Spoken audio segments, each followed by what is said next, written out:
84 लाख की मर्सिडीज को इस शख्स ने 84 लाख की मर्सिडीज बेंज को इस शख्स ने 2.5 लाख में बेचा।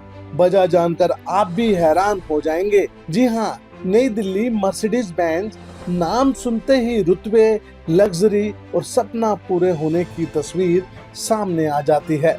लेकिन अगर आपने मेहनत से कमाई 84 लाख रुपए की कार खरीदी हो और कुछ ही सालों में उसे 2.5 लाख रुपए में बेचना पड़े, तो इससे बड़ा झटका क्या हो सकता है।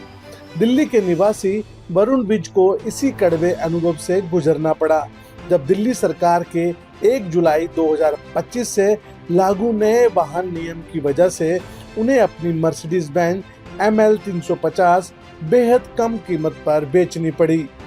दिल्ली सरकार का नया नियम कहता है कि दिल्ली में वायु प्रदूषण को नियंत्रित करने के लिए सरकार ने कड़े फैसले लिए हैं, जिसमें 10 साल से पुरानी डीजल वाहनों, 15 साल से पुराने पेट्रोल वाहनों जब्त कर लिया जाएगा। अब दिल्ली में ईंधन पेट्रोल डीजल नहीं मिलेगा। ये आदेश वायु गुणवत्ता प्रबंधन आयोग और सुप्रीम कोर्ट के निर्देशों के आधार पर लागू किया गया है। इसका उद्देश्य है प्रदूषण को नियंत्रित करना और राजधानी की हवा को सांस लेने लायक बनाना। इसीलिए हम आज आपको वरुण विज की कहानी सुना रहे हैं, जिन्होंने 10 साल पुरानी मर्सिडीज सिर्फ 2.5 लाख रुपए में बेचनी पड़ गई। वरुण विज ने 2015 में अपनी लग्जरी कार मर्सिडीज बेंज खरीदी थी।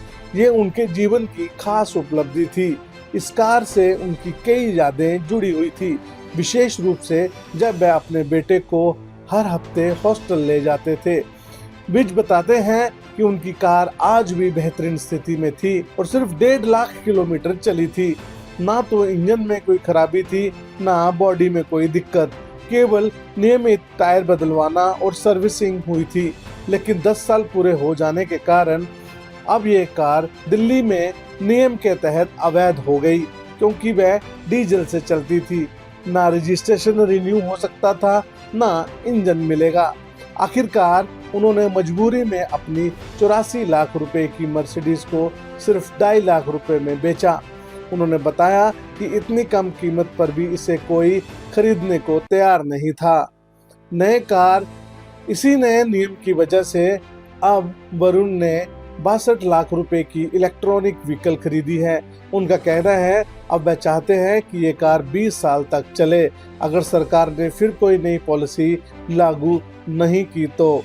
उन्होंने बताया आज कई लोग उन्हें कॉल कर रहे थे। वहीं इस फैसले से बहुत सारे लोग प्रभावित होने वाले हैं। दिल्ली में ऐसे करीब 62 लाख वाहन हैं जो इसी नियम के दायरे में आ सकते हैं। सरकार का कहना है कि पुराने वाहन स्क्रैप करने पर इंसेंटिव, नई गाड़ियों पर छूट मिल सकती है, लेकिन अधिकतर लोग अभी इस प्रक्रिया से अनभिज्ञ तथा असहज महसूस कर रहे हैं। अब लोगों के पास सिर्फ स्क्रैपिंग पॉलिसी के तहत वाहन खत्म कर इंसेंटिव लेने के अलावा सिर्फ CNG या EV में कन्वर्जन, कुछ ही मामलों में अन्य राज्यों में ट्रांसफर जहां पर ये नियम लागू नहीं है, और नई इलेक्ट्रॉनिक या BS6 गाड़ी खरीदने के अलावा कोई विकल्प मौजूद नहीं है। ब्यूरो रिपोर्ट, इंडिया खबर नाउ।